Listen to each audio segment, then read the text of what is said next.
comment faire une offre et négocier au mieux votre futur investissement locatif. Je vais vous donner l'entièreté de mes conseils dans cette vidéo.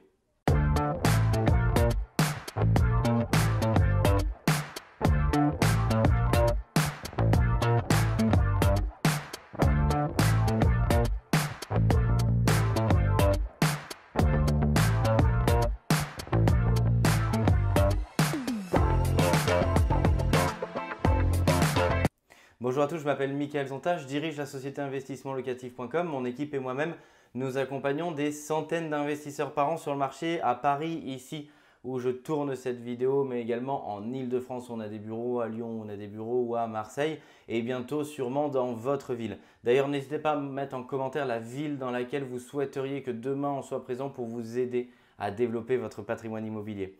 Je me trouve aujourd'hui dans un appartement. Je vous invite à vous abonner à la chaîne YouTube puisque cet appartement est aujourd'hui terminé et je vous avais présenté l'opération quand l'appartement était vétuste, qui venait d'être acheté. On allait démarrer les travaux dans quelques jours. C'est disponible sur la chaîne YouTube. Ça va vous permettre de voir un petit peu un avant-après. Je me trouve aujourd'hui dans la cuisine puisque c'est un appartement qu'on a divisé en deux appartements. Un appartement type T3, une colocation avec 2 chambres et un appartement type T2.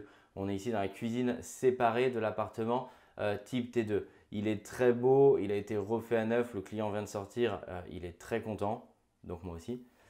Et du coup, aujourd'hui, je voudrais vous parler négociation parce que c'est important, c'est le nerf de la guerre et comment faire une offre et surtout, est-ce qu'il faut faire une négociation. Donc, je voudrais vous donner vraiment les différentes clés qui vont vous permettre aussi demain à vous de gagner vraiment beaucoup d'argent. Tout d'abord, en 1, il y a des questions dites type à poser avant de faire une offre.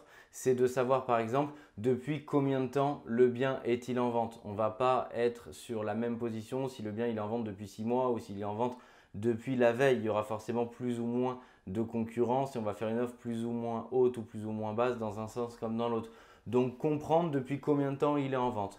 En 2, comprendre les motivations du vendeur. Demander pourquoi est-ce que c'est vendu. Si c'était sa résidence principale, il y a forcément plus d'affect quand il va recevoir l'offre que si c'est un investissement locatif ou que s'il a peut-être hérité de ce bien d'une tante qu'il n'avait pas vue depuis 40 ans, ce ne sera pas du tout la même typologie de bien.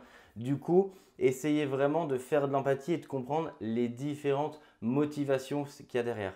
La troisième question qui à mes yeux est très importante, c'est est-ce que précédemment il y a déjà eu des offres et à quel prix? Ça va tout de suite vous donner une idée. Si vous vouliez faire une offre par exemple à 200 000 euros et qu'il y a déjà une offre à 210 000 euros qui a été refusée, a priori, ce n'est pas la peine. Donc ça va vous permettre vraiment de ne pas perdre votre temps. À l'inverse, si il y a une offre à 150 000 euros qui a été refusée et que vous comptez faire une offre à 155, ça commence à être bon signe. En tout cas, vous êtes a priori sur la bonne voie.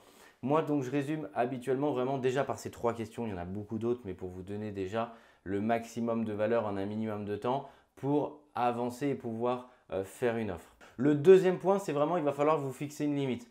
Ne venez pas sans savoir du tout à quel prix vous voulez faire une offre parce qu'en fonction de si la personne en face de vous est sympathique ou non, ça va influencer inconsciemment sur le prix que vous voulez proposer ou du moins pareil sur l'effet coup de cœur même s'il est vétuste, mais en tout cas la partie sentimentale du bien va pouvoir vous influencer potentiellement dans la mauvaise direction pour votre rentabilité. Fixez-vous dès le début une limite à ne pas dépasser. N'hésitez pas à l'inscrire sur un petit papier, vous le gardez sur vous et au moins on n'en parle plus, c'est cette limite-là que vous ne dépasserez pas. Enfin, en 3, l'erreur majeure des investisseurs débutants que je vois, c'est qu'ils veulent toujours négocier. Et c'est quelquefois une erreur. Si un bien est déjà très décoté, qu'est-ce que ça change de gagner 1000 euros en plus ou pas? Vous allez tout simplement rater le deal. Je prends souvent cet exemple-là. Je dis ce téléphone dont la valeur est peut-être de 700 euros, je dis si je le mets sur le bon coin à 650 euros. Bon, c'est une bonne affaire si sa valeur par exemple est de 700. C'est pas mal. Si quelqu'un m'en offre 600, il entre dans une phase de négociation. C'est très bon, on va échanger sur une négociation. Si je mets ce téléphone à 300 euros, sa valeur est 700. Est-ce que ça vaut le coup d'arriver et de dire moi je vais vous le prendre à 280? Non, il y aura déjà 150 personnes qui seront prêtes à l'acheter à ce prix-là parce qu'il est directement décoté et c'est une très bonne affaire. Du coup, ne faites pas l'erreur. Moi, j'appelle ça l'erreur des investisseurs débutants qui est de dire je veux toujours négocier parce que le fait de négocier, ça me rassure, ça veut dire que j'ai fait une bonne affaire. C'est faux, vous devez connaître le marché, vous devez tester et connaître le marché pour savoir si vous faites une bonne affaire.